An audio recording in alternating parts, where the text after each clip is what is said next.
میت کو لوگ کندھا دیتے ہیں، اس کی بڑی فضیلت ہے۔ 40 قدم کوئی چلتا ہے، میت کو کندھا دیتا ہے، 40 قدم چلتا ہے، 40 کبیرہ گناہ معاف ہو جاتے ہیں۔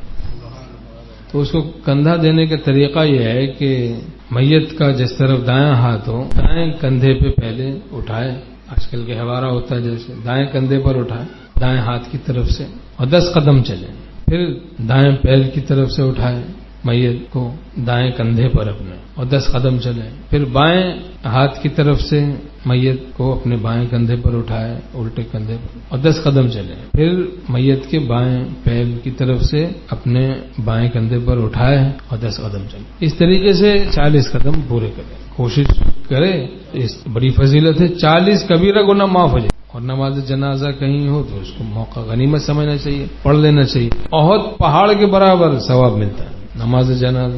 لوگ اس کو سمجھتے ہیں بھائی فرض کفایہ ہے بس، تو وہی پڑھ لیں چند منٹ میں ادا ہو جائے گی۔ اللہ تعالی عمل کی توفیق نصیب